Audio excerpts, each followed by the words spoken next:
wetu na wa MCA wetu wote na opinion leaders wote, ili Mungu akaweze kuongoza nchi hii kwa heshima ya neno lako mfalme. Tunaomba wakati huu tunapoendelea sasa kusikiza kutoka kwa kiongozi wetu, Bwana Mungu muumba wetu, ambaye wewe ndiye mwenye nguvu zote, tunakuomba mwalimu wetu ambaye ni Roho Mtakatifu akaweze kuwa ndani ya kiongozi wetu katika maelekezo yote, kama katika mashauri yetu yote, ili tukaweze Bwana kuwa watu walio na hekima ya kukaa katika kuelewa na kujafanya yote yanayoweza kunufausa kufanya nchi yetu kuendelea mbele. Asante Bwana, ni kwa sababu ya wakati huu tunaomba nguvu na uweza kutoka kwako ikawe pamoja nasi, na ni katika jina la Yesu Kristo aliye Bwana mkombozi wetu tunaomba na kuamini. Amen. Amen. Kwa ruhusa yako Mheshimiwa Naibu wa Rais, naomba sote tuketi. Mheshimiwa Naibu wa Rais Profesa Kithure Kindiki, Gavana, Seneta, wabunge wetu wa kitaifa na waheshimiwa wawakilishi wa gatuzi nambari 13, wataalam mbalimbali na viongozi wa kidini mliofika, vijana, mabibi na mabwana. Kwa ruhusa yako Mheshimiwa Naibu wa Rais, nikubalie nikualike uweze kutuongoza. Karibu sana.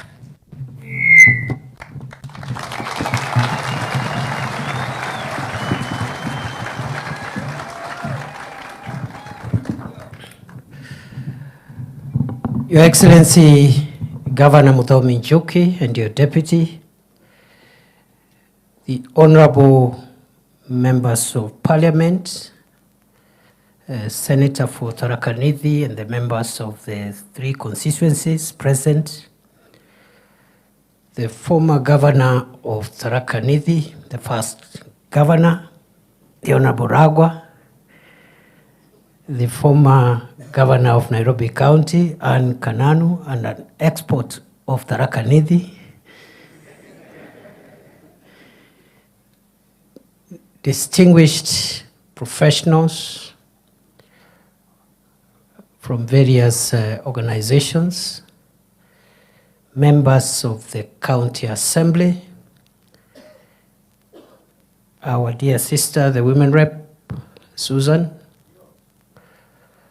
the leaders who have come from across Tharaka Nithi County. Good morning.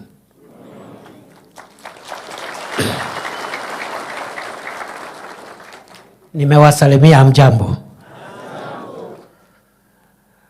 Wacha nichukue nafasi hii kuwakaribisha katika makao rasmi ya Naibu wa Rais wa Jamhuri ya Kenya. Karibuni.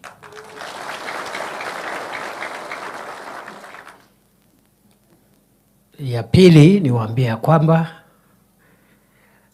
tumekuwa na vikao kama hivi na kaunti zingine kadhaa na tutaendelea na vikao kama hivi mpaka tujumuishe kaunti zote 47 za Jamhuri ya Kenya. Nafikiri Tharaka Nithi ni kama kaunti ya 4 sasa ambao tumefanya kikao kama hiki, na nitachukua muda kidogo kuwaeleza madhumuni ya mkutano ya leo. Mmekaribishwa. Leo ni siku ya Tharaka Nithi. Feel at home. This is your day and we are not in a hurry.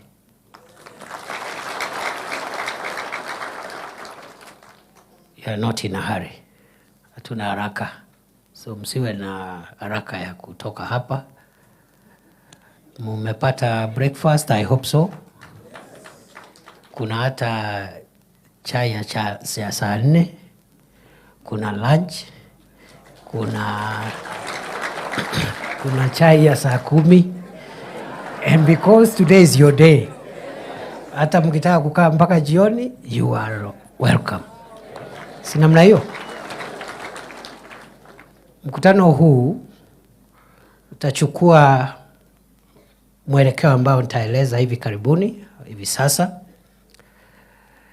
Na baada ya ratiba rasmi, the official program, you are allowed to hang around, relax, and enjoy this area, because this is a facility of the people of Kenya, the government of Kenya, and Tharaka Nithi is part of Kenya. So naweza hang around hapa, mchukue selfie.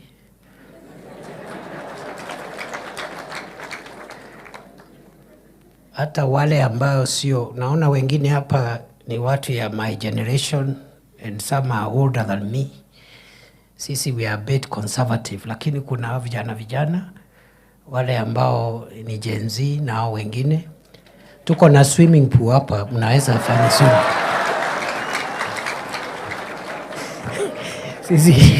Sisi my generation sio ya swimming pool. Sisi tunajua swimming pool ni ya vijana, so it's available here. You can use it. Nimeitana mkutano wa leo kwa sababu gani? Kwa sababu wakati Rais William Ruto alikuwa anaomba kiti ya urais, mimi na wengi ya viongozi wetu wa Tharaka Nithi tulikuwa mrengo wake wa kisiasa. Kweli si kweli? Na pole, sijatambua deputy governor wa zamani ako hapa, ule Mrethi. Nimeona pia former member of parliament for Tharaka, Alex Mborimwiru, asante. Na tuko na former assistant minister Francis Kagwema and former DG, former member of parliament for Tharaka, Francis Kagwema. And I've seen Petke, former assistant minister also for trade, Petke Miriti, and former member of parliament for Chuka, for Nithi that time. So I think we are full house. Asanteni sana kwa kukuja kwa hii mkutano. Ni kama iko Murango. Mheshimiwa Murango Mwenda, my senior, and former member of parliament for Tharaka. So asante kwa kukuja. We are full house. Tuko full house. I've seen former MCAs, nimeona Zakari Mpana na wengine. We have many. Na huyo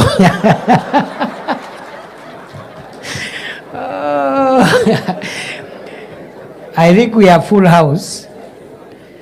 Niko tuna apology ya maafisa wetu wawili wa serikali, wale colleagues tunafanya nao kwa national government. They should have been here, but kuna mahali nimewatuma kazi. PS wa Fisheries, Mining and Blue Economy, PS Betsy Njage, nimewatuma pule Nyanza, wameenda na waziri Joho kazi ya serikali. So ametuma apology. Na pia Director General wa Kenya Wildlife Service, Dr. Kanga, who is also from our county. Tumekuwa na yeye hapa, lakini yako na board ya KWS, ameomba pia apology. I hope Mzalendo is here.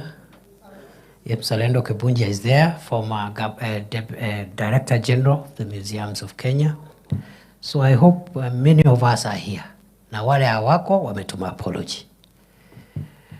Wakati rais alikuwa anatafuta kura ya kuwa rais, wengi wetu tulikuwa katika timu yake. Katika kila county, timu yetu tulikuwa tunaenda kabla ya uchaguzi, tunaketi na washikadau katika county, tunakubaliana, je, tukipata serikali ni mambo gani tutayapa kipaumbele katika county hiyo.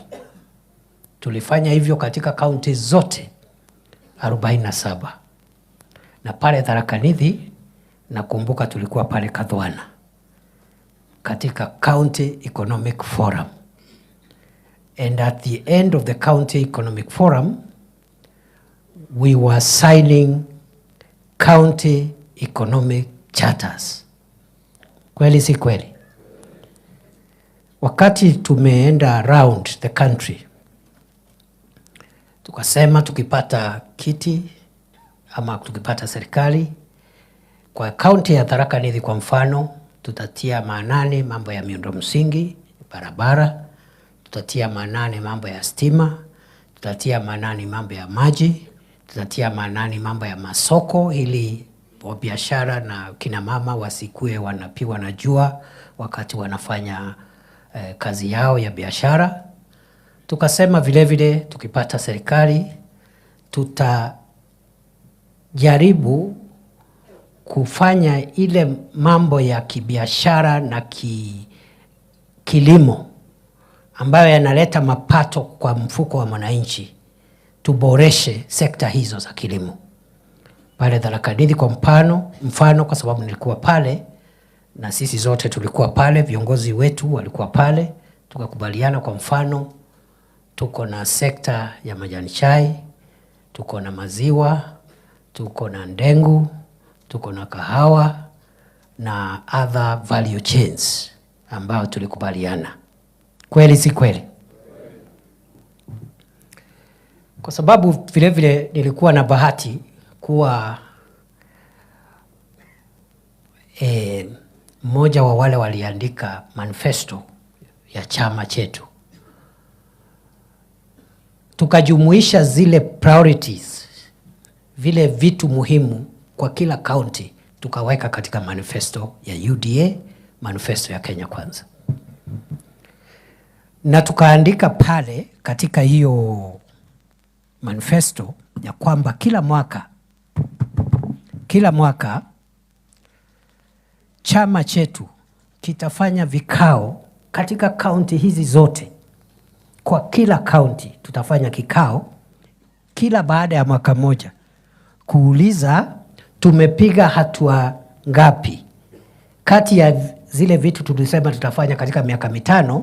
Mwaka huu wa kwanza tumefanya lipi, ni lipi hatujafanya, kwa nini, na tunafanya nini kuhakikisha kwamba mwaka ujao tunafanya yale ambayo hatujafanya.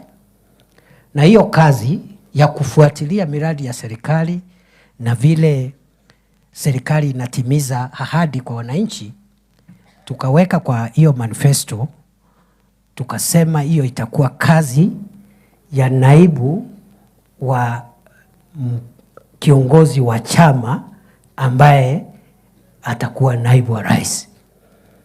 So the work of monitoring, evaluating, tracking progress of the commitments our party made to the people of Kenya was assigned to the deputy party leader, who before election was the deputy party leader, but after election would be the deputy president. Sinamna hiyo? For the last 2 years, we have not done anything because of the reasons which we know, because our brother who was here was not bothered with the development of anything. Our brother spent 2 years in this place and never called a single county to ask them, what did we commit to do? What have we done? And what are we not doing well? Not a single meeting for 2 years. He's no longer here, he left office, so we are the people now here. So we must do what we ought to have done. So hii mkutano sio ya kudiscuss former deputy president, ni mkutano ya kuambia why I have called you. I'm explaining why I have called you. Because hiyo kazi haikupata mtu wa kufanya. Na ndio umeona serikali imepata reputational problems in many parts of the country, because there is nobody to assist the president to track the development agenda of the country. So we have wasted 2 years, but it's okay. There is still time. So this meeting, therefore, is not a political meeting. Huyu si mkutano ya siasa. Huu ni mkutano wa serikali na ni mkutano wa maendeleo. Niseme hivi kwa sababu tuko na viongozi wa siasa hapa, lakini you know they are the leaders we elected, isn't it? So we cannot have a meeting ya serikali, national government, with the people of Tharaka Nithi without the leaders of that county. Okay? But it's not a political meeting. In our presence also we have people aspiring to be leaders. Si ni kweli? Nimeona wengine hapa wanataka kuwa magavana. Kuna wengine wanataka kuwa women reps. Si wako area? Si aspirants wamekuja? Si wasimame tuone kama wako ama wakuitwa. Kuna wa MP, naona MP aspirants, naona ndio hao MP aspirants, women rep aspirants, wako hapa. There are many, ndio hao. Lakini huu mkutano sio mkutano wa siasa, yani nani atakuwa governor, senator, mbunge, women rep ama MCA. Sawa? So MCA ako hapa as a leader, not as anything else. The aspirants are here as people who are mobilizing, you know, they have intention to vie in another election. So they are also legitimate stakeholders. There is no problem. We can discuss development and leave out the politics to the camps that will emerge automatically when politics set in. Kwa hivyo hiyo sio mkutano ya siasa. Okay? I have also not called this meeting to campaign for President Ruto because there is no election taking place. He is president, isn't it? But time will come when I'll come to campaign for William Ruto during the next election. Not now. Na hiyo sasa ikifika hiyo, ile group itakuwa kwa chama chetu, hiyo ndio group tutasonga naye. Hiyo kwa sababu sasa ni kutafuta kura ya urais. Na ujue kama rais achaguliwi, kuna deputy atachaguliwa hapo. So hiyo itakuwa siasa, but that will be at the tail end. We cannot mix those issues now with the development of our county. Rais mwenyewe umeona wakati wameshindana na mpinzani wake, ule mzee wetu, former prime minister. Very bitter election. But after that, sasa rais ndio anampigia campaign aende Addis Ababa akuwe chairman wa African Union.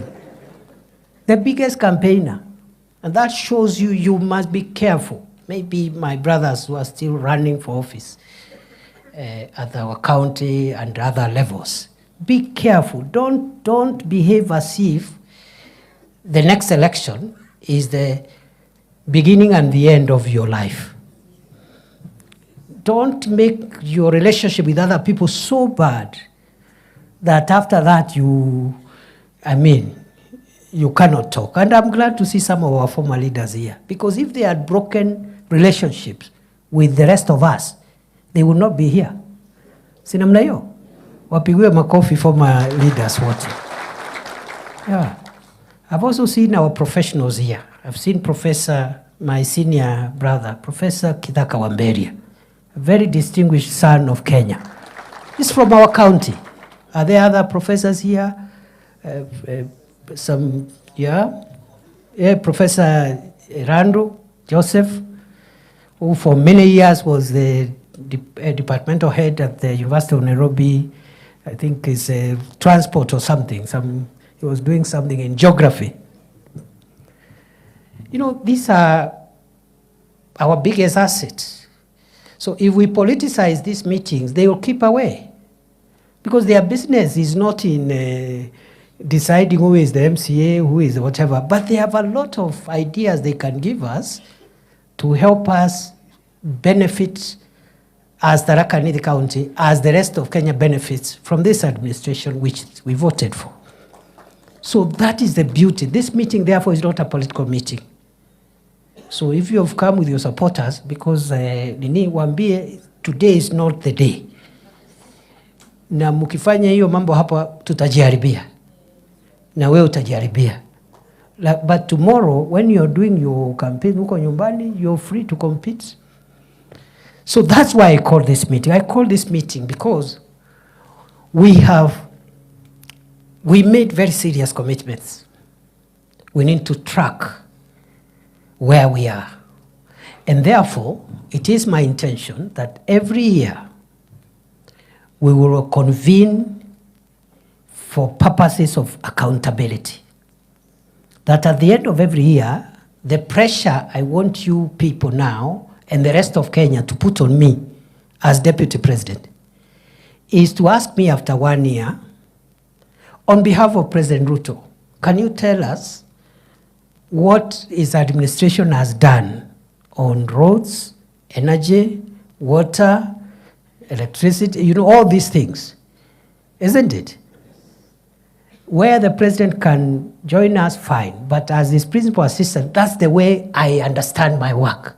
My work is to support him so that his administration fulfills its commitments to the people of Kenya. So kuna watu naona saa ingine wanani advice, wananiambia sijui ufanye hivi, sijui ukai kama unapingana na rais. And I'm wondering, is the work of the deputy president to oppose the president? Is that the job description? Wale wanataka kuoppose rais, watoke nje, wajoin Kalonzo, Wajakoya na hiyo timu ingine, waanze kuoppose wakiwa huko nje. There is no problem. But you cannot be a deputy president and sabotaging the same government, or a minister flying a flag and then you are sabotaging the same administration. Not possible. So tafuta na hao wengine, hiyo group ingine, mutupige mkiwa nje, we are ready for you. Na tutawajibu sana saa hii, tutakutana huko mbele. Because all these characters, hakuna mtu hajakuwa kiongozi. Si Kalonzo Musyoka alikuwa vice president? Si ni kama mimi? Yeye alikuwa 5 years under Kibaki.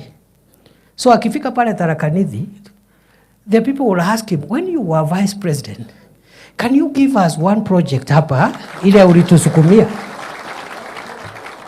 Because that is the question I expect to be asked by the people of Kitui when President Ruto and myself go to look for votes in Kitui. Yeah, so that's my understanding of my job. I have to support the president. I have to fight for him. I have to assist him and supplement him because he can't be everywhere. Na hii kazi kama hii routine work like this, that is the work of the principal assistant of the president, so that we retain the work of the president to be general vision carrying, the carrying of the national vision and performing high-level presidential events. For example, some of the things we want to unlock in our county. When the roads are unlocked and they are complete, now he comes as president to commission complete projects. Lakini saa hii kwa sababu zimekwama, ni kazi yangu kukwamua. Si namna hiyo? Nitafute mawaziri, nitafute ma-PS, nitafute everybody. Ikikuamuliwa ijengwe, rais anakuja. But it can't be the president coming there to try and unlock projects. Yet he has a cabinet, he has a deputy. That is my understanding of my responsibility. Wale wengine wananiambia sijui pinga rais kama fulani, I think they are addressing the wrong person. Yeah, maybe they are talking to somebody else. Sio mimi.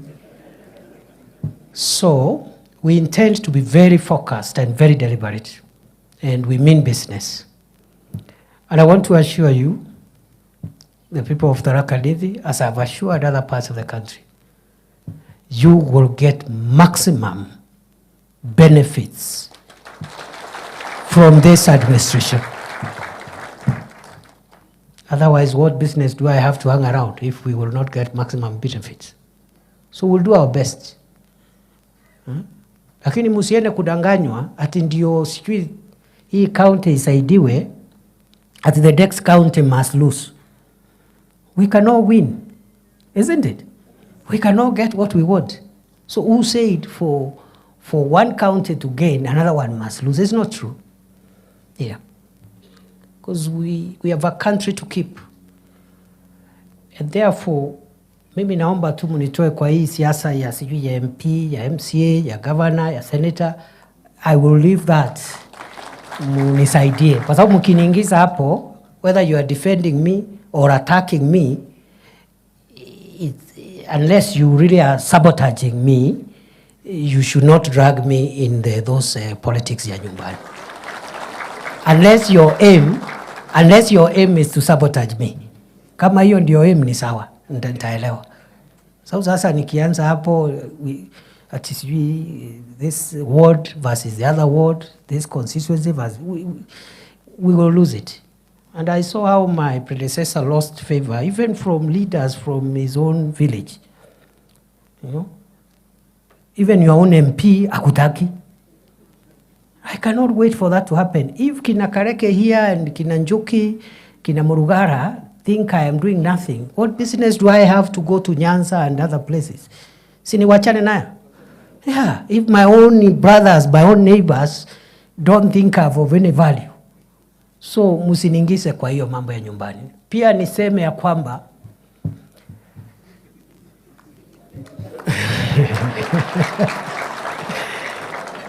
and I mean business. Because you are all my people, you are all my brothers and sisters. I cannot come here and start supporting this one against the other. All of you are running for MP. Of course, all of you will not get the seat. The seat will go with one person. Sindio? So the pressure you should put on me, na sio kwa magazeti, sio kwa mitandao, look for ways. Look for ways. Si muko hapa leo? I have not called you. Nilikupigia simu? Si uko hapa? So there are ways of getting me, if you want. So, hii mambo ya sijui sikuwa simu, sijui nini, tuache hiyo. Kwa sababu saa hii sina hata simu where I am. And many people are calling. And from here I'll go to the next event. But you'll find me, and the pressure I want from you is pressure. How do we push our road network? How do we push our electricity? How do we push our water? How do we push our, county aggregation and industrial park, which has not started, and we need to unlock that as well. That is the pressure I want from you, because if we push the development agenda, the government will look good, our people will also benefit. Sinamna hiyo? Lakini musiende kuniambia kwa ati unachukua TikTok, unaenda kusema, sijui tunaambia naibu wa rais, sijui nini. Sasa, so unless you're part of my opponents, if you are part of my opponents, it's okay. There is no problem. Tutakuja sasa kupiga campaign, nikijua you are on the other side. Yeah. Alafu wengine, you have a problem with the next person. Uko na problem na MCA, uko na problem na governor, senator. You take advantage ya hiyo shida uko nayo, then you drag me there. I'm defending the DP. I don't need defense.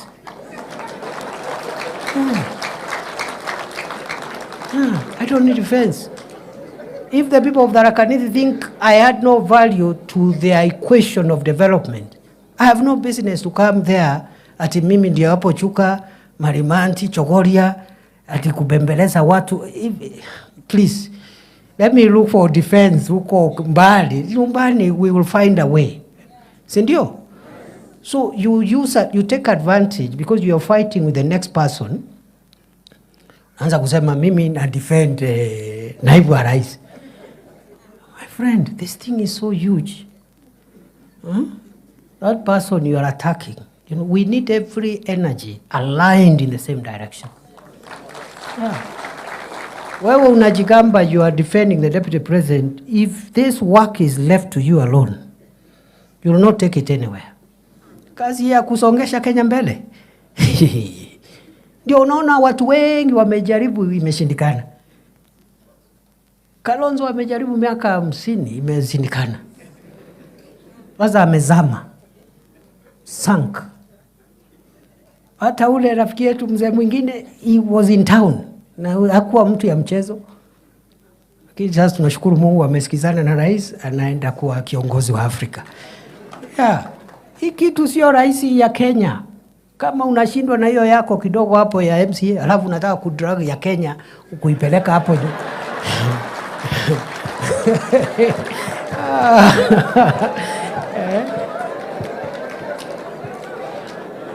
So sikiza, sikiza, pale nyumbani, I need your blessings and your support, all of you, not some of you, because some of you hatutafika anywhere. I need everybody, including the person you have a problem with. I need that person. Yes. Tumesikizana? Yeah. So this is home talk, in the family talk, don't worry. Let me go back to the default system, which is the national discussion we are having. So we have an agenda. This is the government, and I've been I played some role in the Kibaki administration, in the Uhuru administration, in different capacities, and now in the Ruto administration. As far as I'm aware, the first government to do a manifesto was the Kibaki government. But it was never followed up for implementation. Tulichaguliwa, Kibaki akachaguliwa, wale walichaguliwa, there was no implementation. Luckily, Kibaki had a very strong focus on the priorities he had committed to the people. So he succeeded, but there was no monitoring and evaluation, and there was no tracking of progress. And when Kibaki was asking to be re-elected in 2007, nobody asked him, have you delivered what you told us? It was just simple politics. Yeah, Kibaki was a raila. And 41 against 1. Very dangerous politics. Uhuru came with a manifesto. But we never followed the implementation of that manifesto. And when Uhuru was asking for re-election in 2017, nobody asked him what he had done with the first term. In fact, he came with a new manifesto for the second term. Ile aliita Big Four. Si ni kweli? Yeah. But this time round, this government is going to add value to our governance in two respects. One, we are tracking the 168 commitments that we made to the people of Kenya in 10 sectors, 10 areas, one by one, to see how far and how many of them we can implement before the next election. Ndio hiyo manifesto isiwe ni karatasi.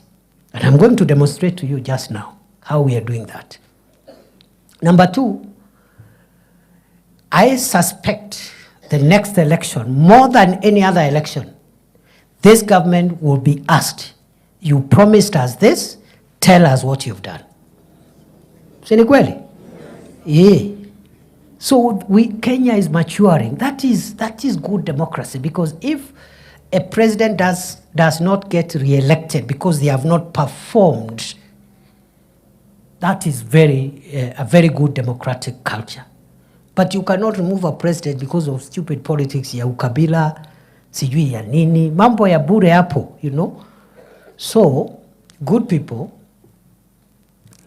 mimi nataka niwaambie, we will do our best.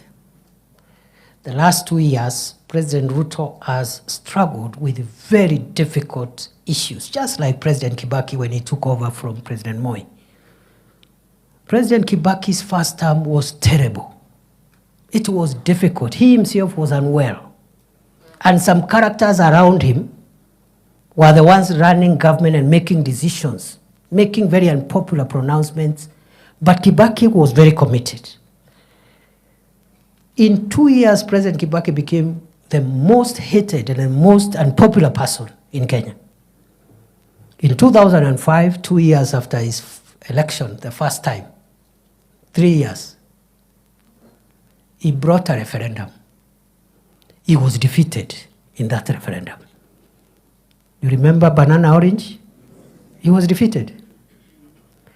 He dissolved the entire cabinet.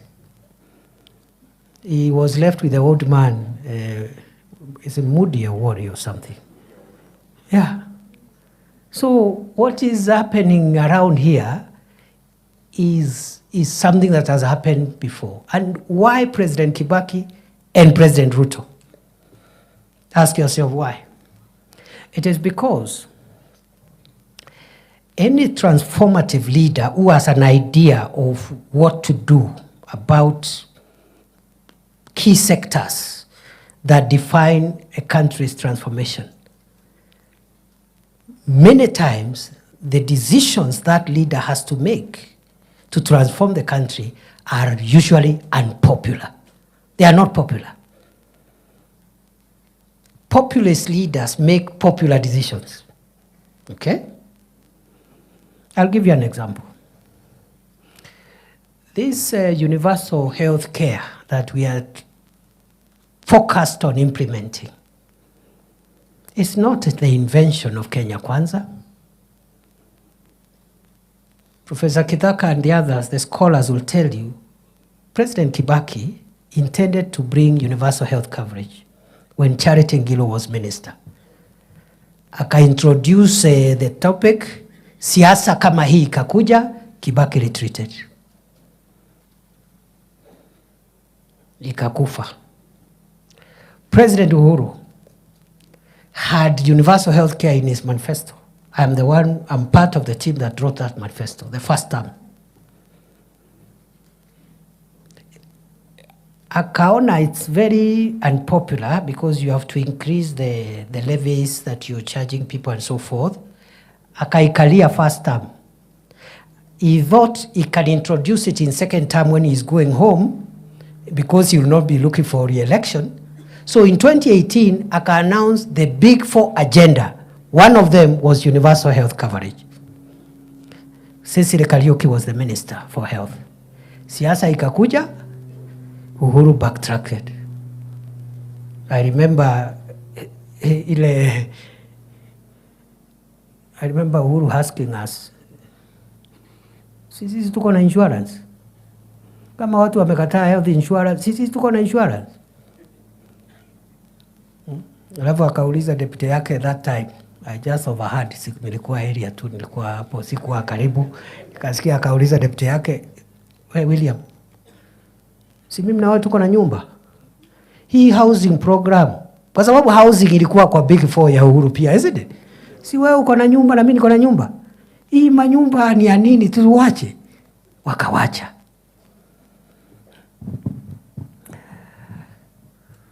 Brothers and sisters,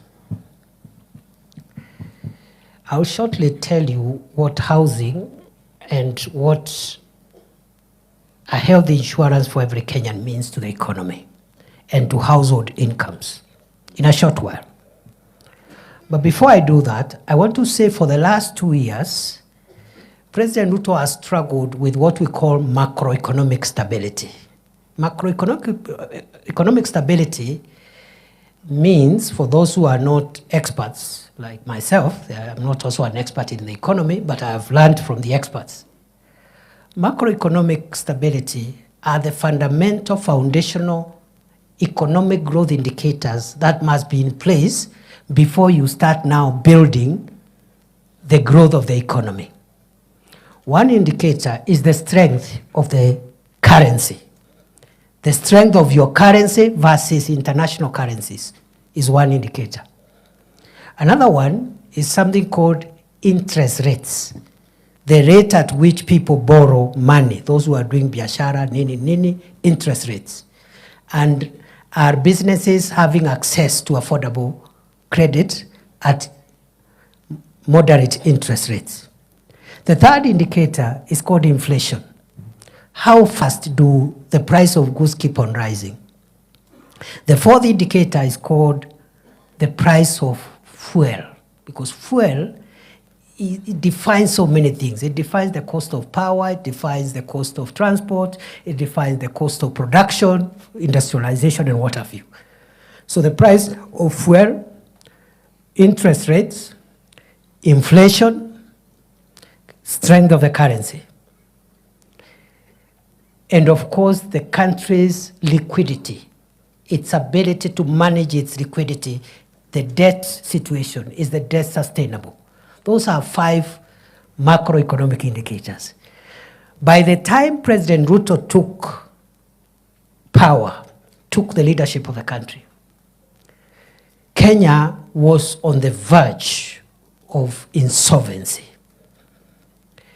Many people think, watu wengi wanafikiria wakati tunasema nchi ilikuwa mahali pabaya, wanafikiria tunajaribu kupiga Rais Uhuru Kenyatta. The country was not in that shape because of President Uhuru. It was because of global situation. The main one being the total shutdown of the economy for nearly 1.5 years because of COVID-19. Nobody in Kenya left their home for more than a year. Curfew, you can't go anywhere. There is no business running. So you can imagine shutting down the economy even for a day is costly. Ask me, I am the immediate Minister for Interior. When riots used to happen and the economy of Nairobi is shut for one day, the economic cost is so huge, is in billions. So you can imagine the entire country shutting down for 1.5 years. That is what caused all the problems we found when we took over. The dollar was very strong against the shilling. President Ruto in the last 2 years has worked on the interventions and policy decisions that have made the dollar stable. It was at 165, 167. For more than a year now, it's operating between 127 and 130. And there's every likelihood it will go down. People will ask you, sasa, mimi mutu ya nyombu metengero kana atonga, ya? Kana mumete chera, mambo ya dollar. How am I affected by the dollar? I will show you how you are affected by the dollar if you are from Shera or Gatonga or Ngeru or anywhere else in the county. Hizo vitu watu yetu wanaenda kununua madukani hapo Marimanti, hapo Chogoria, hapo Kadhwana. Most of those items are imported from abroad because our manufacturing capacity is very, very small. All the household items, many of them are imported. They are imported in bulk from China, from other countries. The person importing them pays for those items using, they have to convert Kenya shillings into dollars. So if the shilling is weak, you need more shillings per dollar. And you use more money per container to bring one container. And when you go to sell in Chogoria, the price, if the shilling is weak, the price will be higher to the customer buying those things in the shops in Chogoria. If the shilling is strong, like it is now, you use less shillings to get $1. You will therefore use less money to bring one container of the merchandise. The value, the price of that item in the rural areas will be a bit moderate. That is the connection between a strong dollar and the person in Kondi and the person in Mutembei.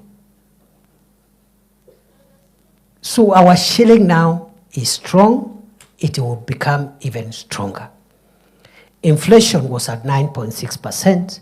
Now it is oscillating between 2.7 and 3%. Interest rates, the central bank lending rates was, a year ago, was 15.8%. Today, it is 11.25%. It is going to drop the next time central bank meets in the monthly policy review meeting. Meaning, again, people will ask, what is the connection between interest rates and an ordinary person doing some juakali business in Chuka town, okay, in Chakariga, or even in Magutuni? Interest rates. This is it. That when interest rates are high, as they have been, banks don't lend businesses any money. they lend government because government is broke, the interest is very high, so they buy what we call government paper. They give government money to run the country. So businesses don't tax. If you try getting a loan, if you have a small business, Apple, the interest rate is so high to discourage you because there is already a market of 16, 17%, 15%, they can give credit to government. If the government rate, the central bank rating rate, now which is low, banks will be forced to give affordable credit to as many businesses as possible, including small businesses in our rural places. That is what happened in the Kibaki time. That's why many businesses grew in Kibaki time, because banks were literally hawking loans. Bank loans in the working places, forcing people, literally begging people to take loans. But because of high interest rates, banks stopped dealing with poor small businesses, and because they are lending government. So there's a connection. For 2 years, President Ruto has struggled with macroeconomic stability, interest rates, the strength of the shilling, inflation, and also the price of fuel, which was at 217, now it's about 160 something. And it will come down, it will continue coming down. What President Ruto has done in 2 years, it took Kibaki 5 years. Because the first time Kibaki was so unpopular because he was trying to reverse the Moi economy, the macroeconomic indicators for the Moi economy. Remember, growth, economic growth, by the time Moi was leaving, was negative 0.1%. By the time 2007, end of first term of Kibaki, growth was 7.1%. But you see, people don't eat growth. They don't, so they were asking, yeah, Kibaki, you're telling us GDP and growth and interest rate, but we can't see anything. The same questions the people of Kenya are asking today. But the macroeconomic environment must be built first. There is no economics. You cannot deal with the microeconomic issues unless you tackle interest rates, strength of the currency, da da da da da. It took Kibaki 5 years. It has taken William Ruto 2 years. And in these 2 years, 1 year, he had a very, very, very disruptive opposition from outside. The second year, he had a terrible opposition from inside his government. Yet, he has brought the kind of impact that I have told you at the macro level. Now, what remains now the next 2 years is to work on what is music to our ears. Household incomes, job creation, microeconomic transformation of real sectors where our people derive their livelihood from. The Pesa Mfukoni agenda. The problem is that we said we will do ABCD and bring Pesa Mfukoni in 5 years, because that is the constitutional term. But on day one, you have a dishonest internal opposition inciting the public why a 5-year program should have been done in a year. And we are talking about a country recovering and a world recovering from a terrible post-COVID economy. It's not possible. And you know that lie has sold, because lying is cheap and lying is popular. And lying doesn't require any sophistication. You don't have to be a leader to lie. Anybody can incite the public. True or false?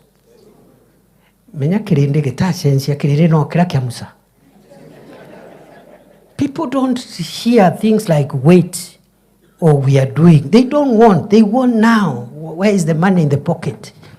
So what some cheap leaders do, first they take advantage of the way human beings are wired to complain. You know, human beings are wired to complain, and we always want instant. That's how we are created. Hata watoto wanasema nataka mkate saa hii. Mtoto anasema, I want bread now. Ukimwambia, I have to send the house help to the kiosk, anasema, now, mommy, now. I'm hungry now. So that's how human beings are wired. That's why the Israelites gave Moses a hard time in the desert. Because they are being told there is a land of milk and honey, but they can't see it. They can only see the desert. They are seeing the environment around them there. So what incomplete leaders do, they take advantage of those sentiments and they start now spinning, you see. Nothing is happening. There is nothing. Muliahidiwa, which is okay for somebody outside government. But we cannot do it ourselves. This team is the one that created this government. True or false? Tharaka Nithi vote for this government was one of the highest in Kenya, percentage-wise. Isn't it? So this is our government. This is our government, my friend. The people who never voted for this government are very few. Alafu, because of these challenges I've explained, mtu anakuja anawambia pana, tutoke kwa hii serikali, tuachane nayo, mwaka imeisha, mwaka mbili imeisha. But 5 years are not all over. Yeah? 5 years are not over. Even building a house, you have to dig downwards first before you start building upwards, isn't it? Ukitaka kuweka nyumba ya makaratasi, you don't need to dig down. You just put papers on top. But when the wind comes, it will just be blown off. So, leaders who are incomplete, they take advantage of those sentiments to incite the public. And the public loves incitement. It's the easiest job. Anybody can incite the public. Even the most, sitaki kusema kitu hapo, lakini anybody can incite the public. Hey, chochea.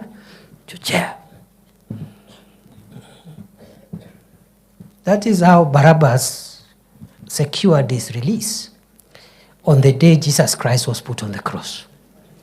The Bible says his main job was causing insurrection and inciting the public against the authorities.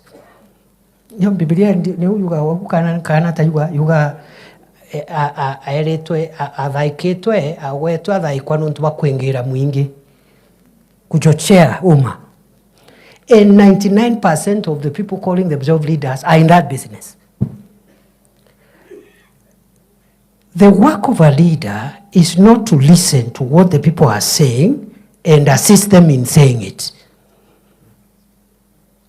Because if you listen to what they are saying and you assist them in saying it, so what is your role? And number two, many of the things the people say are not correct. But they say it because they do not have the facts that you and I have. They have not come to current, they have not been briefed by the Deputy President, so they don't know. So the work of a leader is to guide the community, to guide the people, to tell them this one is okay. Yes, we need these 5 things, but this one, right now it is possible. This other one will require a year or 2. That is the work of a leader. If your work is to follow the people, you have no business calling yourself a leader because it is the people leading you. Isn't it? So who is leading the other? Yeah. So I expect you as opinion shapers, as leaders, to lead. And leading means you explain. You help people to see a picture they didn't have. You assist them because God has blessed you, you have some extra information, assist them to see things differently. But if people shout and say, we want this now, and it is not possible, then you go there and carry placards and start saying, yes, we want. You have no business calling yourself a leader. And that's why you see a good leader is not popular all the time. But a good leader is popular at the right time. I repeat, a good transformative leader is not popular all the time. I have told you how Kibaki was very unpopular in 2005, 2 years after he was elected almost unanimously. But by the time President Kibaki was leaving in 2010, 2011, many people in Kenya were saying, I wish Kibaki could get a third term. True or false? those of us who use this road to central Kenya, that's when the dual carriageway, Thika superhighway, started being built in 2009, 7 years after Kibaki's election. Not in 2003. That's when people saw the superhighway. Yeah, 50 kilometers from Nairobi to Keno. Kibaki did that without speaking Kikuyu and without climbing on trees to explain and publicize his love for the people of Gema. In fact, I was a young man. I served briefly in his government. If you are from central Kenya and where we come from, and you try to speak to President Kibaki in your mother tongue, he will tell you off. He has no time for nonsense. Yet, he transformed Kenya, and he transformed even our rural economy without speaking Kikuyu and without pontificating how he loves the Gema people. True or false? President Uhuru, who also appeared, also came from our region generally, also did wonderful programs. And I've just given Thika Superhighway for Kibaki. Kibaki did many things across Kenya. But it doesn't mean if you do across Kenya, you'll not do where you come from. You can do at home and away. Yeah. Usidanganywe ati for you can only succeed if you do things where you come from and ignore everybody else. Because again, you will not have a country. President Uhuru, you know, for me, at the last 2 years of his administration, we had political differences with President Uhuru when he chased me away without giving me a reason. I even asked him to explain, because it's not so much about the job. I was not keen on the job. In fact, that break gave me a bit of time to reorganize my personal issues, which had gone haywire because of my, I'm such a passionate person. I get committed to public service. So some private issues ilikuwa imeharibika. Nilitengeneza wakati Uhuru alinifukuza. Sasa niko sawa. Nilitengeneza zile miaka 2 Uhuru alinifukuza, hapo ndio nilijipanga mambo yangu ya nyumbani hapo. Unaona fence imeanguka, unarekebisha fence because you are not available. Fence imeanguka when you are serving the public. So President Uhuru, I had problems with him, political problems, the last 2 years after he chased me away without giving me a reason. So I told President Uhuru, it is okay, I am going to leave because I see you have made a decision. But please, tell the people of Tharaka Nithi and their Meru people and the people of Kenya, tell them, what is this big sin that this son of Tharaka Nithi has done? Ndio wajue, nimeiba? Am I corrupt? Have I insubordinated? What have I done? So, hakunijibu, tukakosana kidogo. But to his credit, President Uhuru is the one who started the Dongokundu bypass in Mombasa, which we've just completed. We found it at the tail end as Kenya Kwanza. President Uhuru, for us locally now, okay, because you need examples away and local. For us, the highway Kibaki left in Keno, he took it to Marwa. Isn't it? Isn't it? Sio ni kusonga. Hata sisi, hata kama iendi the way we wanted, iende, but still our journey is shorter today. Mpaka pale Makutano. True or false? Without speaking Kikuyu, without preaching to us every day how he loves Gema. Yeah? So I'm wondering, these other people who say they love us, they have never convened one single county, including the county they come from, to discuss development in your county. Hii upendo ni upendo ya kupeleka wapi? Munisaidie tu kuelewa. Me, I don't understand. What kind of love? And must you speak about it? Just do it. Just do. There's love. Just do it. We will see it. So today, I have called you to tell you that this administration, having laid the foundation, the economic foundation, that would have even taken longer. Okay? Kwa sababu kama bei ya unga 2 kilos ni 250 na inaongezeka by 10 shillings every week, you have to put money in subsidizing production to have enough maize so that if you have enough maize, you don't import anything, the price of maize flour will come down. That is what President Ruto was doing for the last 2 years. That is what has made unga to come from 250 to 120, around there, 110. Wearing sufurias on the head could not have changed. And the people wearing sufurias on the head, they had their time. Some were vice president. Everybody. Even some of the people I saw the other day, I don't know, saying things, they were also in government. They were ministers of water, ministers, I don't know what. So, mimi nilikuwa interior minister Makambili. Nilisukumana na 3 things. And I didn't know I would leave after 2 years. In fact, I thought best case scenario, I'll be there for 5 years. I thought so. Sikujua nitakaa 2 years. But there was a problem in the north, ile banditry. There was a place in Lamu here, the Boni Enclave, where we have many people, including immigrant communities, even from Tharaka Nithi. They are doing agriculture in Lamu there. Terrorists were butchering them every day. So there was terror, there was banditry, na mambo ya passport. And today, now that I'm no longer in interior, if somebody asks me what I did as interior minister, I may not have done 10 things, but I'll quote the 3 things that I achieved. Isn't it? So, kwa sababu wakati wa siasa itafika, wale tutashindana nao, including my brother who was here. He was deputy president for 2 years.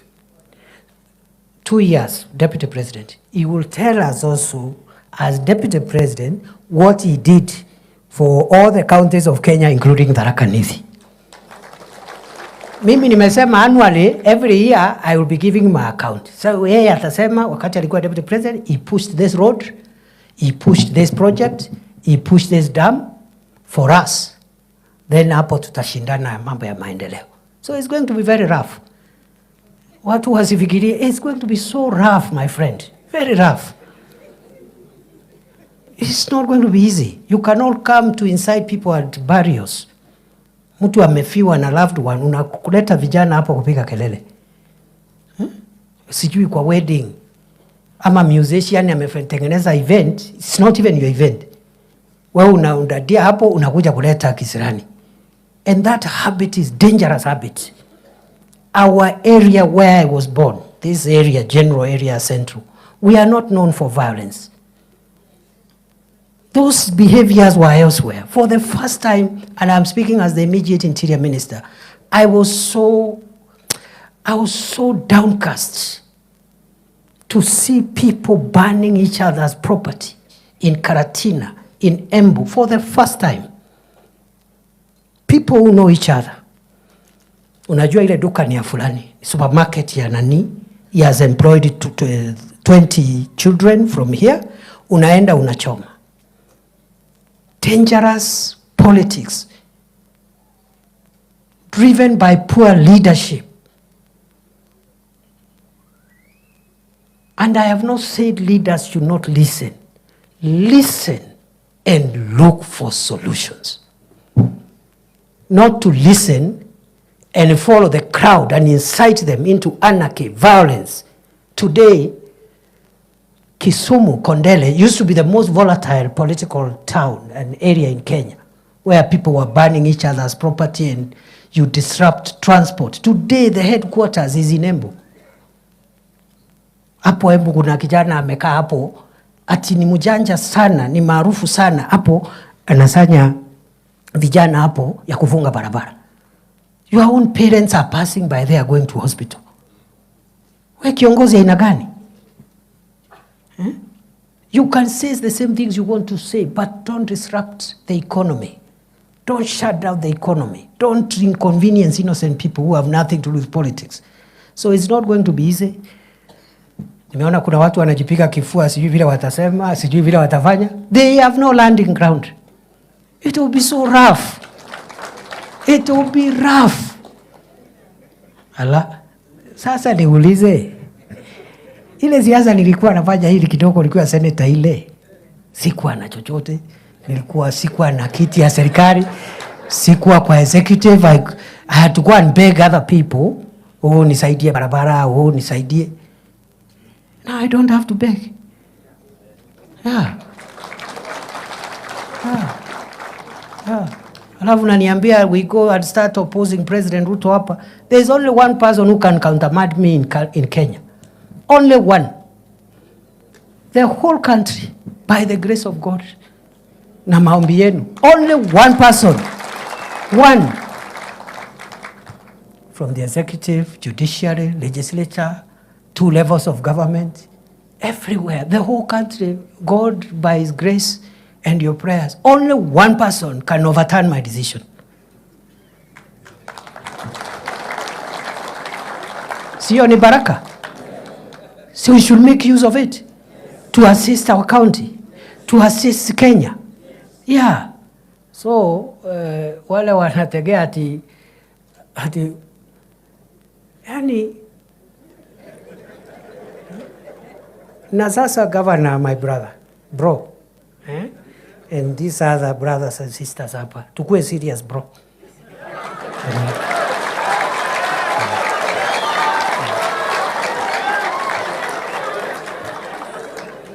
You know I love you. You know that. As a brother. You know you are a classmate with my elder brother. Na mimi ni mtu ya respect relationships. But we must be serious now.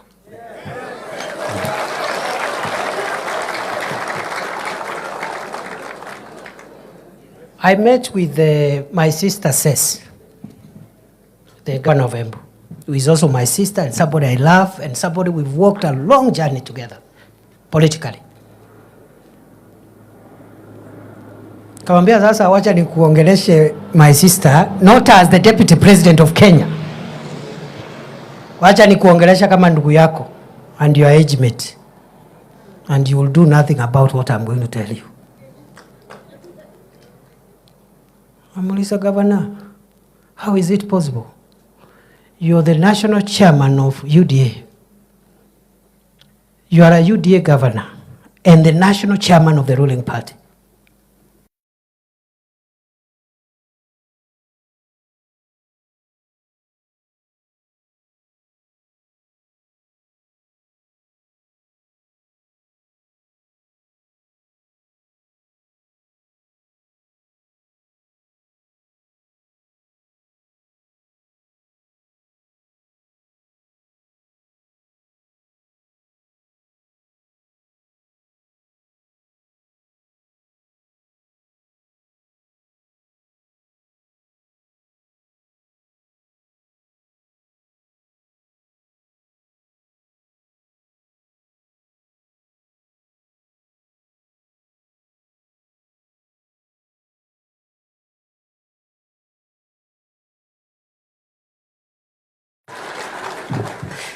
Alafu mtuambie rais hawezi kuja Tharaka Nithi? Atapigwa kelele na nani? Wale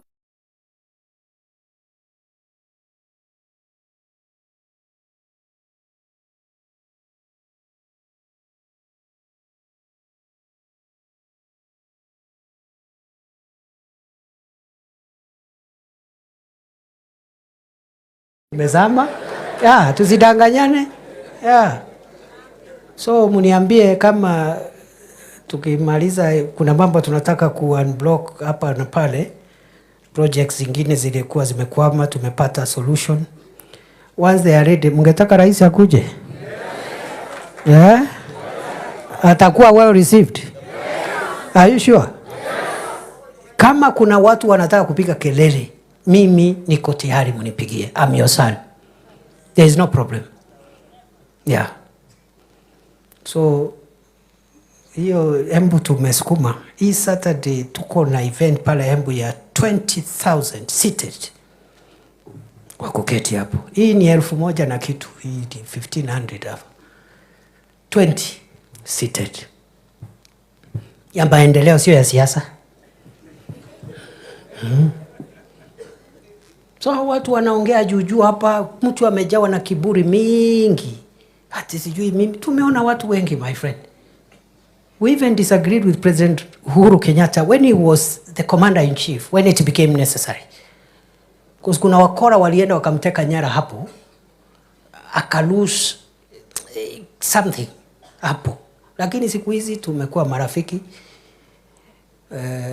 Nilikuta kulikuwa na mitego mingi ya kuseparate William Ruto na Uhuru Kenyatta, nikategua. Sasa because we cannot afford to have our retired president talking with complaints out there. It is wrong for a country. And he is the only living former head of state we have. If the nation was in a crisis bigger than itself, we will require somebody with enough stature to be able even to speak to President Ruto and call the nation to order. Mzee Moi rested, Mzee Kibaki rested. That other person can only be a retired president, and that is Uhuru Kenyatta. He's the only one. The rest of us, we cannot, President Ruto is our boss. But as a retired head of state, he has the moral authority, if there are some things, to have a discussion with the sitting head of state, and they will agree on how to salvage the nation. So, sasa ni mabesti, tuko hivyo, tunaendelea kusonga namna hii. Alafu watu wengine wadogo hapa wanatutisha. It's because we don't talk. Wanatutisha, sijui tutafanya. Ufanye wapi? Pitie wapi, my friend? Utapitia wapi? Where now? Siku ile niwacha. Sitaki kurudi kuongea mambo ya pale. Na wali ya karonguru kariyagira nkanga mathoni nonto bakwaga inya.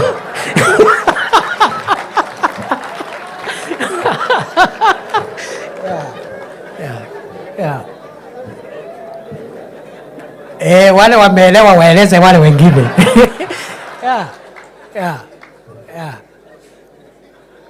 Karonguru kariyagira nkanga mathoni nonto bakwaga inya. Na keno juzi bakura nkanga, lakini gatiena inya ya ukururia nkanga kaira mugunyeni. Aya. So nikimalizia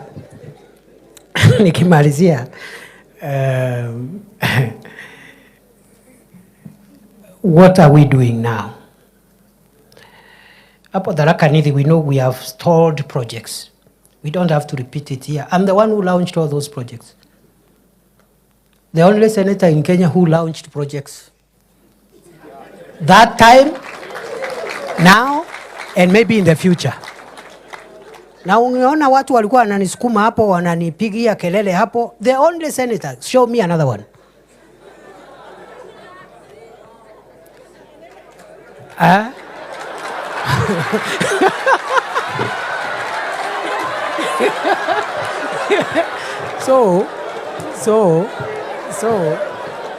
So skiza.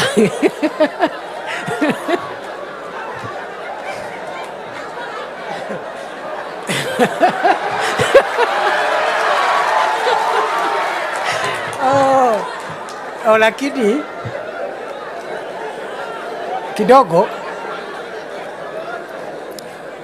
musipige Senator Kataya sana, kwa sababu even during my time when I was a senator for Tharaka Nithi, we had 47 elected senators of other counties. Embu tulikuwa na Ndwiga, Meru tulikuwa na Kiraitu Murungi. Show me one project initiated by any of them as senators anywhere. After I left Senate, because I served for 2 terms, even now, one senator, including our own senator, hakuna. Even the Senate that will come, most likely there will be none. Nilikuwa na jaribu maujuzi hivi. Lakini sasa Mungu ametusaidia sasa tuko sawa. Sisi ndio sasa tuko pale. So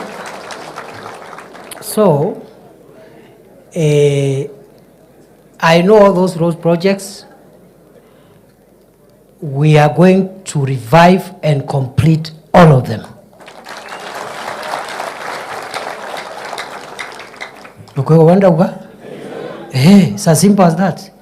So I want in a next annual review, because we have 2 working years left before the campaigns. After 1 year, I will come here, I will call you again, either here or in Kavana. You ask me, how has this government pushed the roads agenda, the stored roads, how many and where are we on that? Sinamna hiyo? All of them. Okay? We have electricity connections, different levels of connectivity. We're going to push it towards 100% in all the 3 constituencies. We are building, you know, what the work that remains now is now building the house upwards.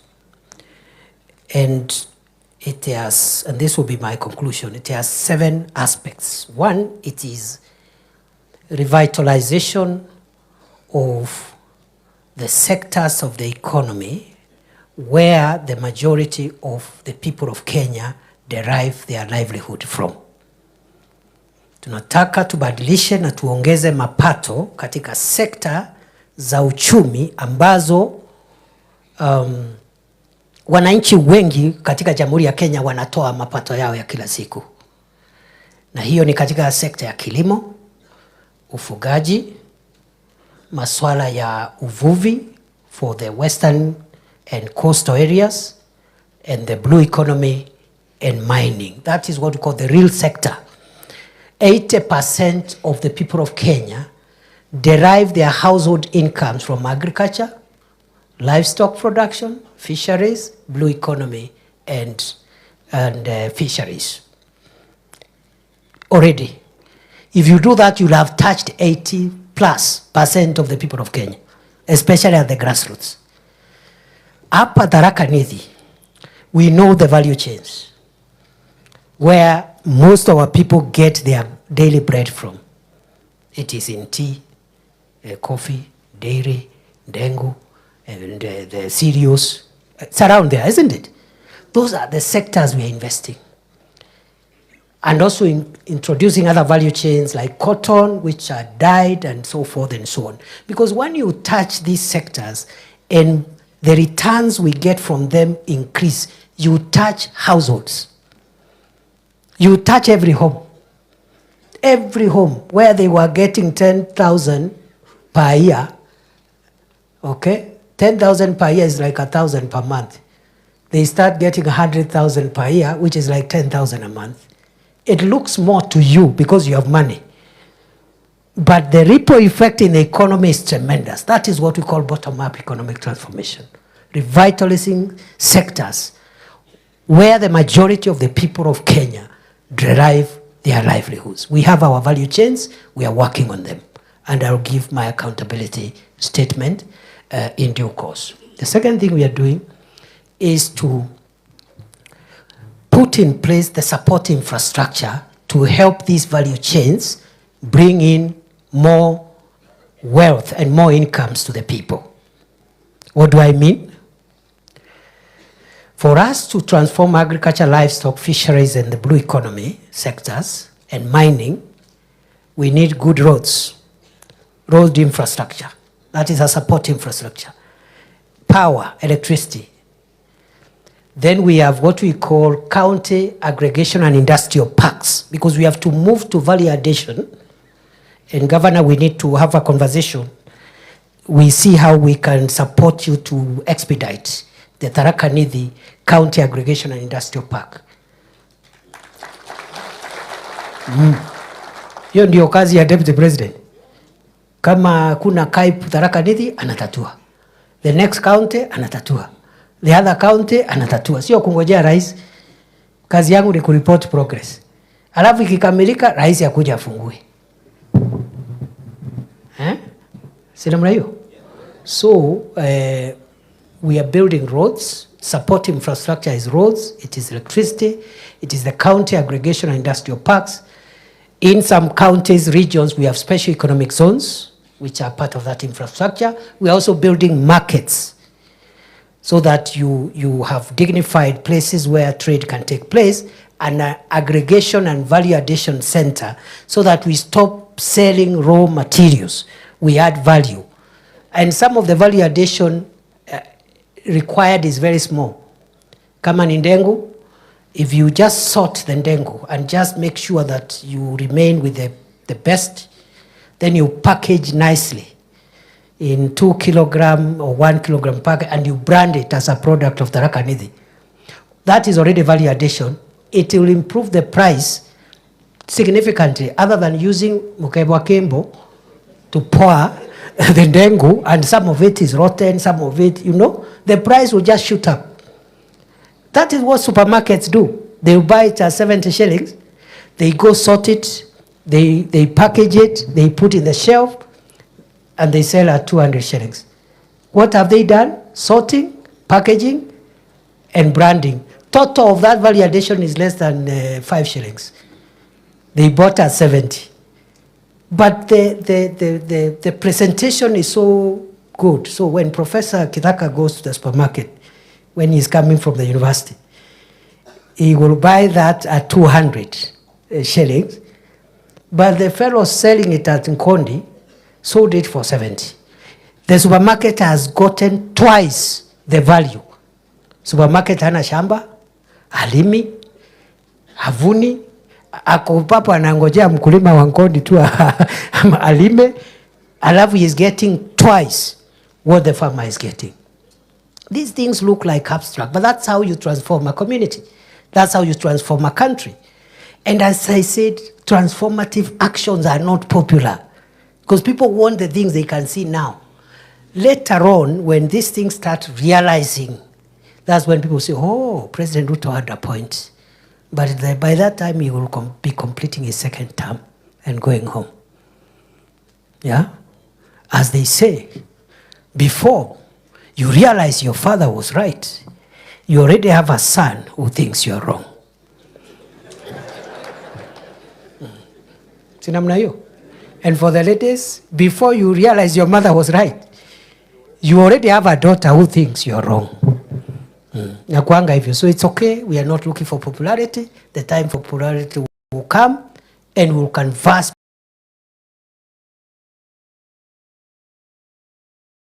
popularity politics at the right time.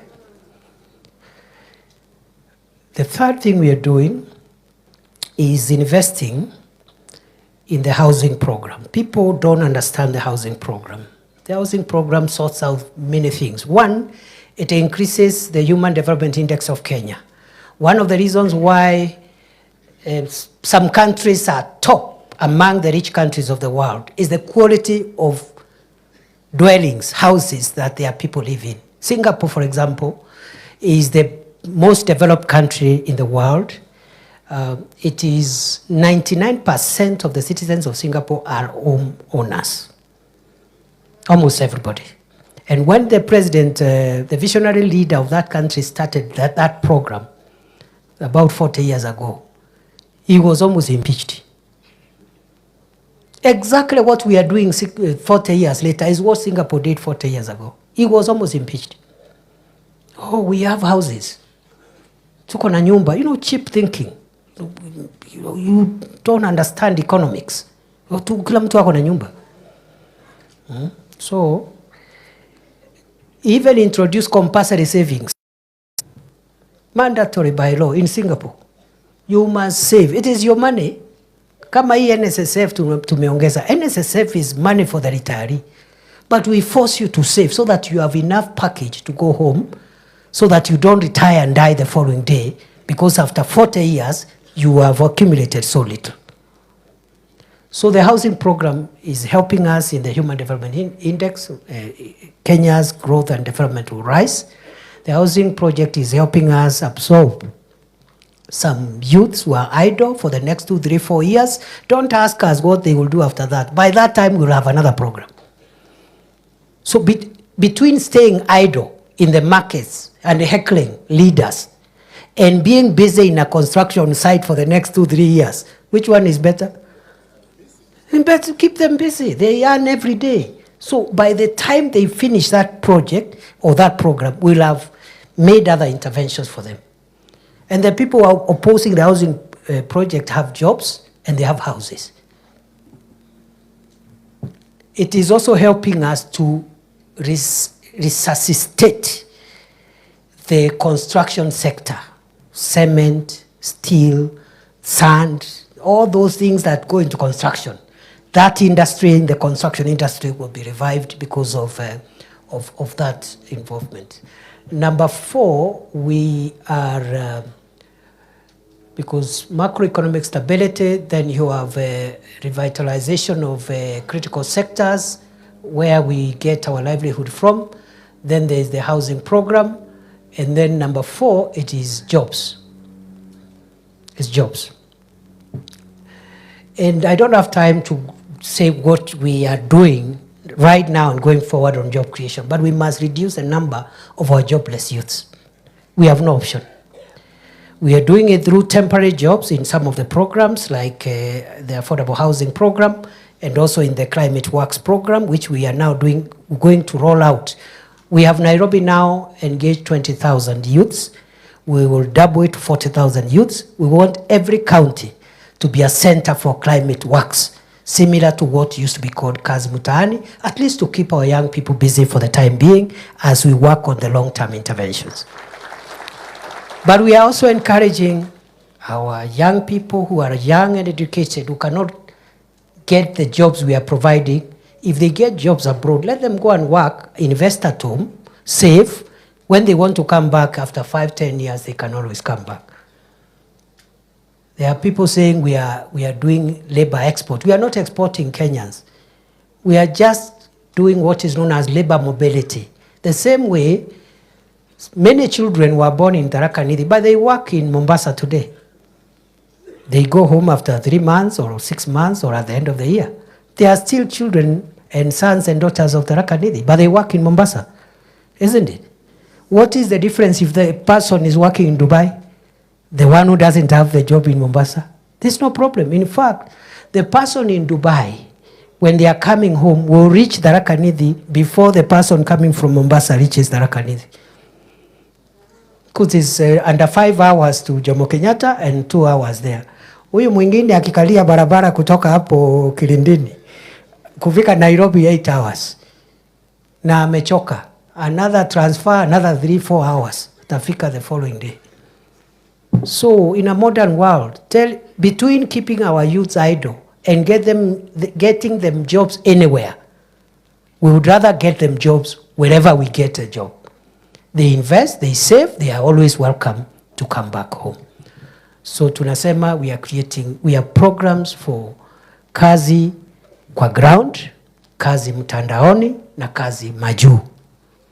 We are also creating ICT jobs. Hiyo ndio kazi mtandaoni. ICT, through the ICT hubs, digital jobs, content creators, and the creative economy. So we have that job agenda, which we are pushing extremely hard to make sure that we need. So I'm left with 2 last ones, that is health and education. All the 5 I have mentioned are in the economic sector. The 2 last priorities for this government are in the social sector. One is health. SHA is not working, SHA is not working, SHA is not working. Before 2022, the National Hospital Insurance Fund, NHIF, covered only 9 million Kenyans, adults and children, including the secondary school children, 9 million, through EduAfya. To be eligible to join NHIF, you must either have a payslip or some other ability to pay the subscription. True or false? NHIF either uko na payslip ama uko na uwezo wa kulipa ile subscription. Today, after just rolling it out for 3 months, and we are going to continue for the next 3 years, we have 18.5 million Kenyans with a medical insurance. From 9 to 18. We will push it to 40, 45, 50 million. That is what we call universal health coverage. Why? Because it is not only the employed people and the people who can pay who fall sick. See, everybody gets sick. Si kila mtu anakuwa mgonjwa. Why have an NHIF that caters for somebody with a payslip and somebody with ability to pay? Taifa Care, SHA, universal health coverage, is to make sure every citizen have a medical insurance to take care of their medical needs when they fell ill, because everybody falls ill. That is the aim. Many countries have struggled with universal health care. It's very problematic. In America, Obama brought it in 2016. The Supreme Court dismantled parts of it. It's very political. But it is very transformative for every Kenyan to have an insurance. Why? Because, as I have said, everybody falls sick. Kila mtu anakuwa mgonjwa. Number 2,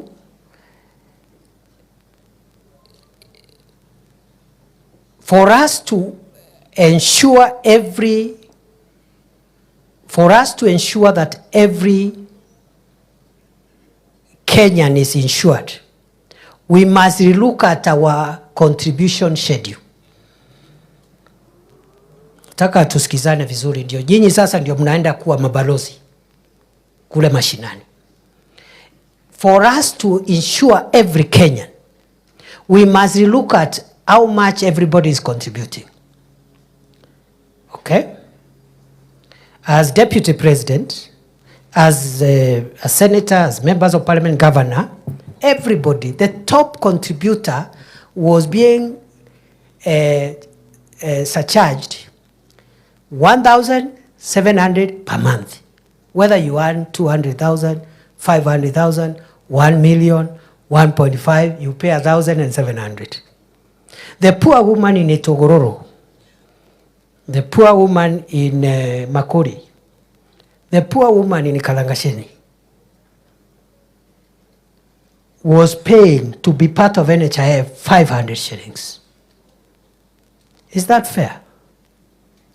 Is that fair? Rais anatoa 1,700, wabunge 1,700, mama mboga with nothing 500. So what this universal health care has done, we have said those who earn more, you be deducted a little more, you pay a little more to allow us pay for everybody, including the person who cannot raise any money for the insurance. And that's where you are having the discomfort. The discomfort is coming from me as deputy president, or from the member of parliament, or from the governor, because we are paying more. So that our relatives who calls us for Harambee every week, 5, 10 Harambes, stop fundraising and stop selling their land. We are paying a little more. It's a bit uncomfortable, so that all our relatives, our neighbors, can each have an insurance fund scheme. That's why people are opposing it. So ukisikia vita, ni vita ya watu ya siasa. Deputy president, governor, mbunge, because hao wabunge, wacha niseme tu, because nilikuwa senator juzi, walikuwa wanakatwa 1,700, sasa wanakatwa 30,000. They are the ones opposing it, sio hawa from other places. Na hiyo 30,000 is so that you stop doing 100 Harambes in your constituency every day. In fact, you spend more money in those Harambes than the 30,000 to ensure everybody gets a medical insurance. So, na tumesema ule mtu ya mwisho tumepunguza, sio 500 ni 300. So how can you oppose a cheaper medical scheme? Na tumesema we are developing a means testing tool so that the person who is assessed and they can't pay the 300, they get the insurance free of charge. Hapo ndio fitina inakujia hapo. Because wale wako na pesa wataki kunini, wanataka kukaa hapo, watu maskini huko chini wao wana beg and worshiping them to come and do fundraisers for them, because they have sold the farm, they have sold the cow, they have sold the chicken, they have sold everything. They are poor. The last resort, mheshimiwa DP kuja tuchangie harambee. And because you want to keep people needy, you oppose it so that you'll be there to throw a few coins. Alafu napigwa makofi. Hey, mheshimiwa, you are a great man. May you live forever.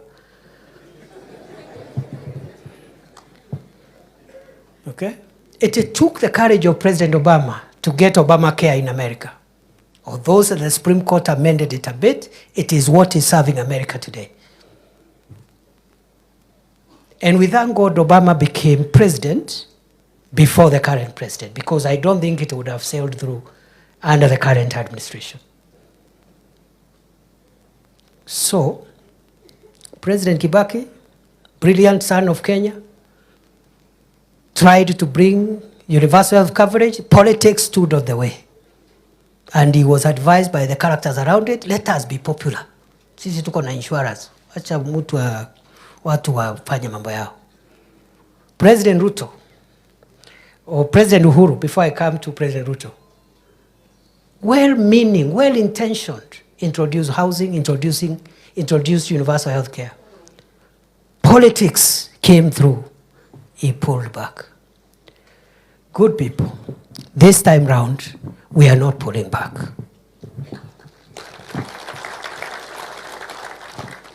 By the grace of God, by the time we go to the next general election, we are hoping 40,000 people of the Republic of Kenya will have a medical cover.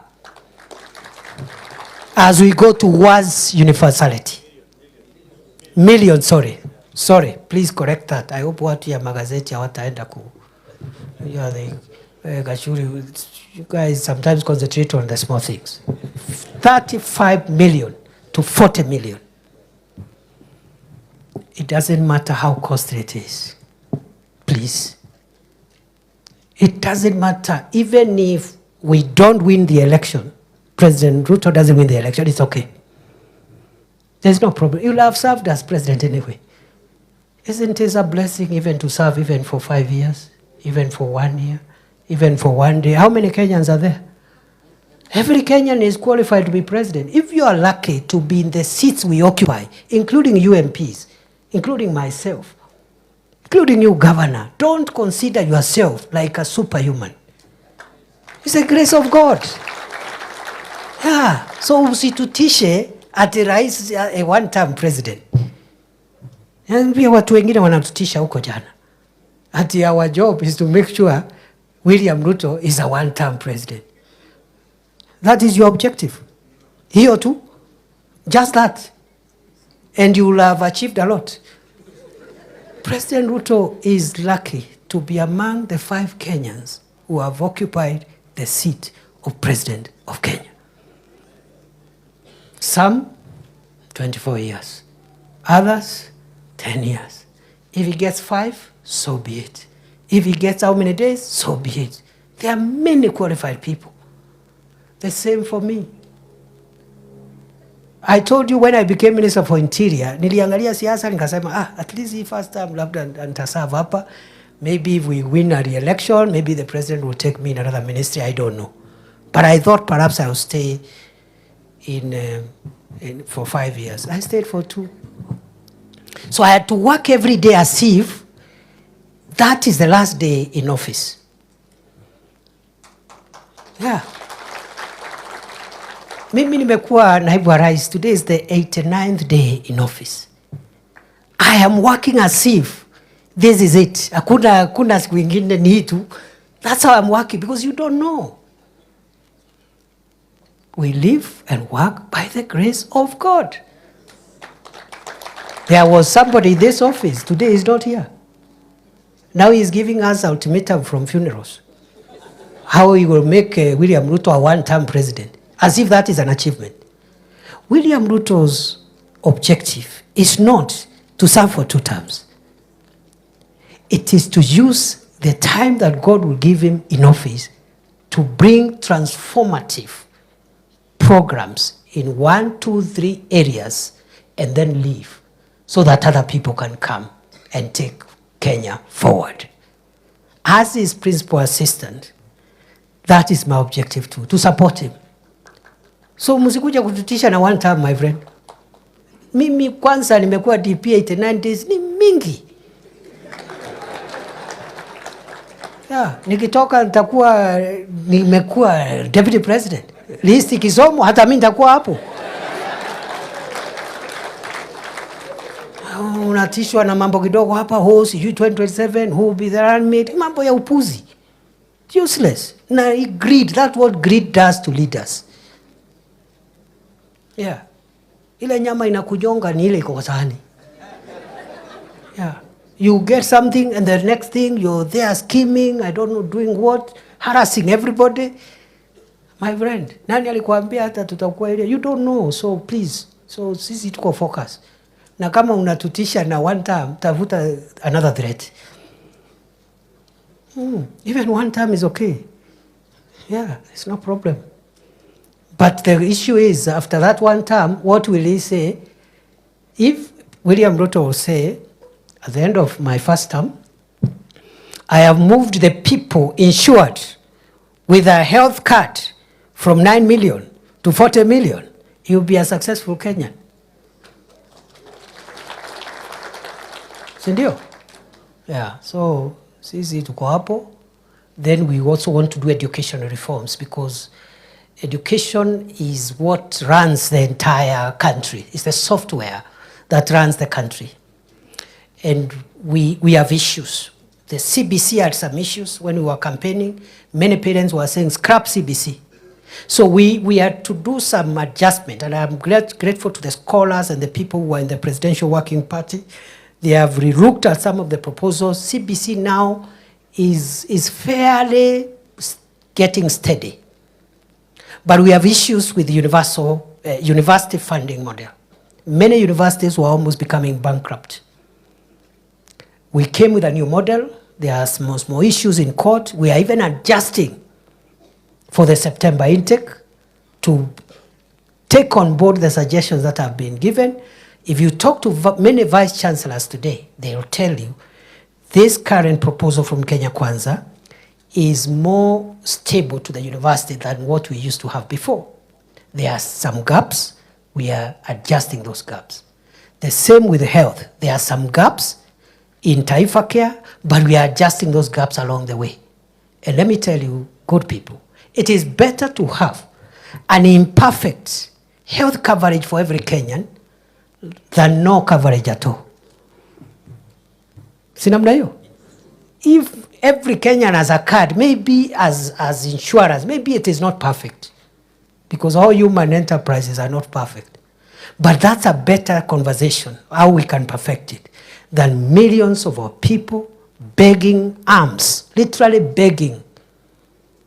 And their leaders spending their entire whatever they have. Some even go into their businesses to fund medical harambes. So, the reason we are focused on Taifa Care, housing, reviving these sectors, I have said, macroeconomic stability, support infrastructure, the reason is because they will transform Kenya. They will make Kenya better than we found it 2 years ago. Many more people will have bearable living conditions than they were when we took over. Even the process we suffer popularity consequences, so be it. I conclude by saying, sasa nyinyi mnatoka Tharaka Nithi. Deputy President ya Kenya alizaliwa hapo. Please, I have no power to whatever you decide is within your power. Maybe elsewhere I have some power, I have some leverage, but at home I have no power. Because you are my neighbors, you are my relatives. So you decide. Nyinyi decide. Decide. Mimi I cannot come there now at the campaign center yangu ni Marimandi. By the time utoke hapo ufike Sigalagala ama Lungalunga ama sijui Kor. So nyinyi mimi naomba kwa heshima munisaidie. Muniombee jameni. Muniombee. Muombe rais. Muombe rais and don't be cheated by anybody. What is the alternative? Kalonzo and Wajakoya? Ati serikali tulitafuta kwa jasho miaka mingi. Mimi I've been around President Ruto for 18 years. All my youth have been around that man. Today is the president. He is the only man between me and the whole country. Then I start sabotaging him. Ati nianze kumchimba? Aha. Takuwa mchinga wa mwisho. So we will do whatever it takes. Mimi naomba tu kwa heshima because I can't sasa kina Kithoka au ni watu ya nyumbani, kina Gaturo, mmeona hapa, watu ya home. Naona watu ya home hapa kina Anita. Sasa sitaki tukuje tusukumane hapo nyumbani please. Please, sitaki. And also be careful what you say, especially the things you put on social media. Because the whole country now is watching you. If you speak thinking you are an MCA, nobody knows you.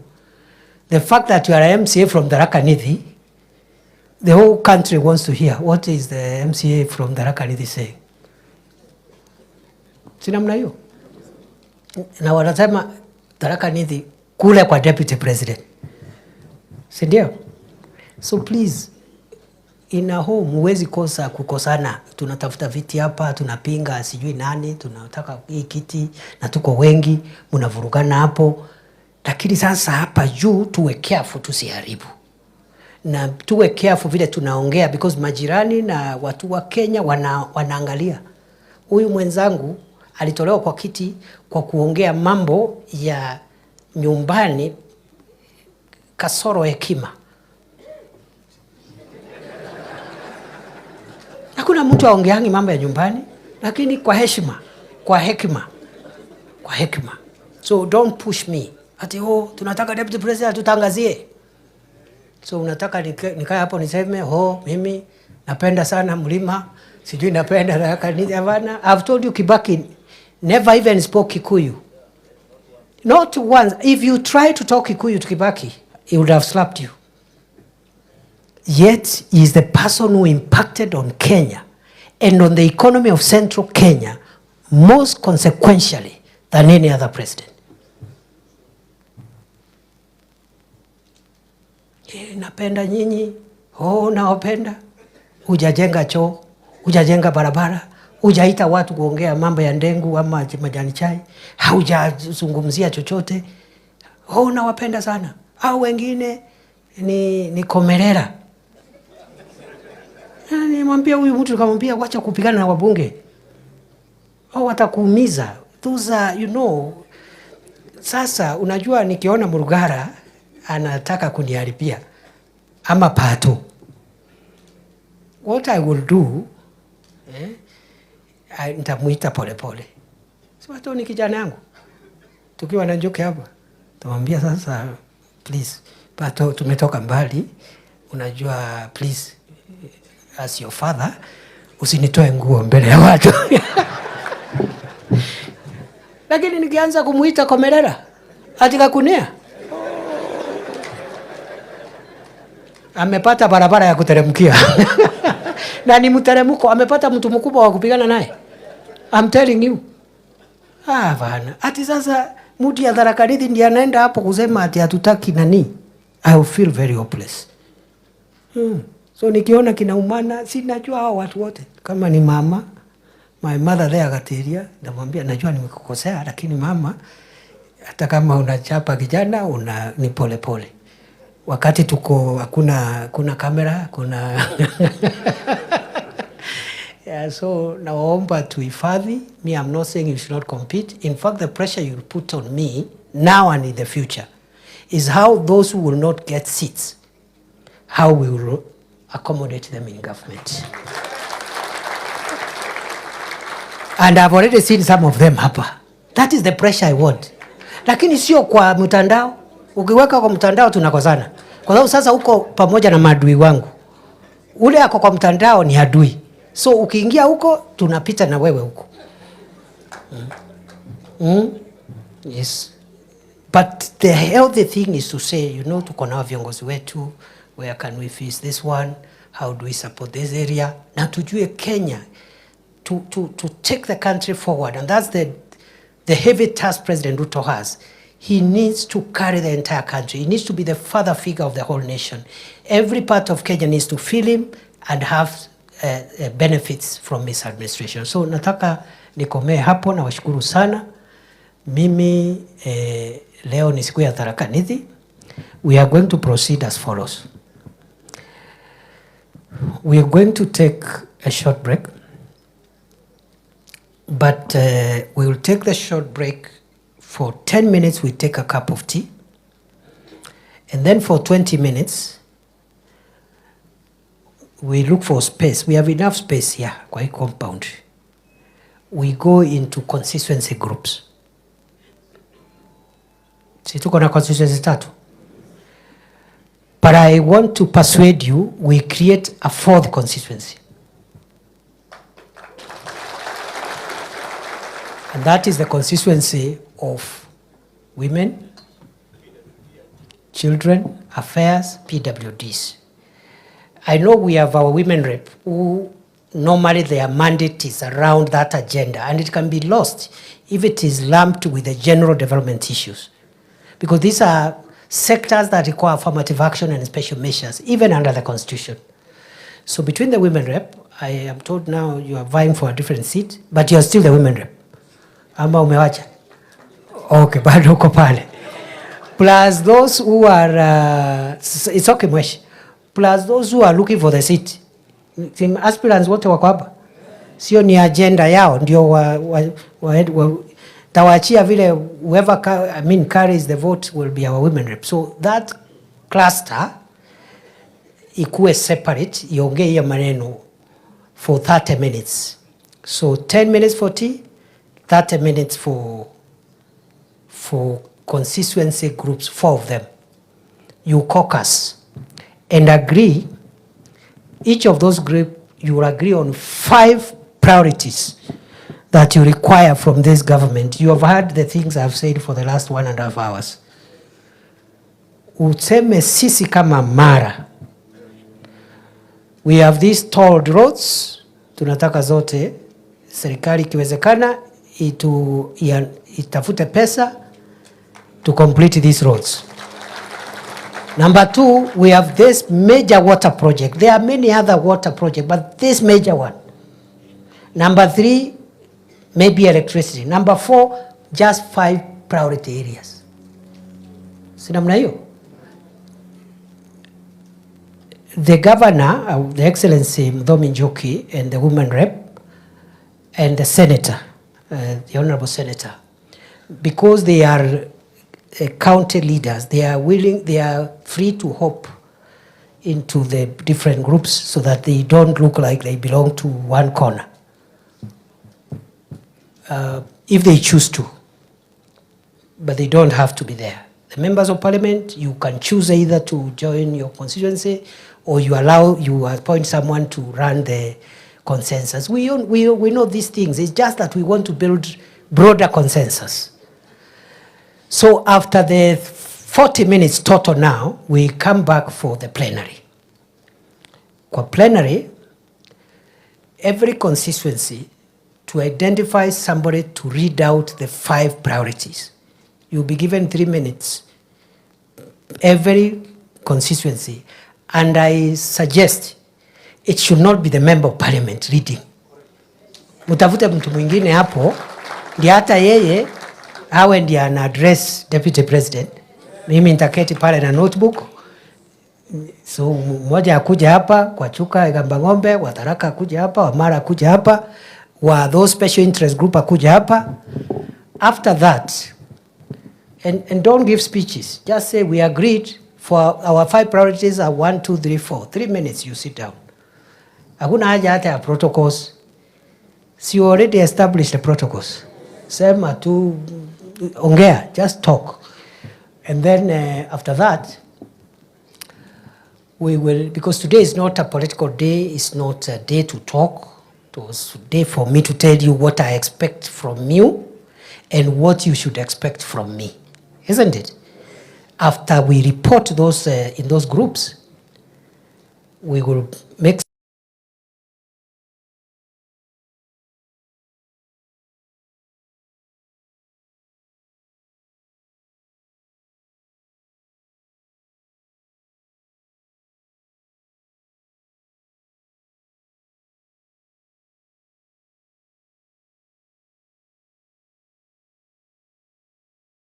munajipanga mambo ya kesho. This is not the place. So on behalf of the MCAs, the speaker utasema tu jambo, but not as an aspirant for Chuka Gamba Ng'ombe. Kwa sababu hapo mnavurugana na pato. So today is not the day. Siku ile mutarudi, you can continue with your maneno. Ule atapata akuwe mbunge, ule atakosa muniletee ni mutafutie mahali kwa serikali. Because both of them are my brothers. Number 2, then on behalf of MCAs, we'll ask the constituency MPs, just 1 minute each. Then the senator, the women rep, the senator, the governor. Then finally, I'll ask maybe a member of the clergy or other people, or maybe the professionals. One professional to come and give us 2, 3 sentences, because again today we'll have a meeting with professionals alone, because your input cannot be transacted in a 5 minute whatever. So the professionals can agree, one of them, and then the clergy, the clergy will come and close for us with the blessings, with a prayer, and after that we will go for lunch. After the lunch, maybe before we go for lunch, we will remain here. Maybe the leaders will retreat, we all remain here, so that you'll be given the logistical information of how you'll go home.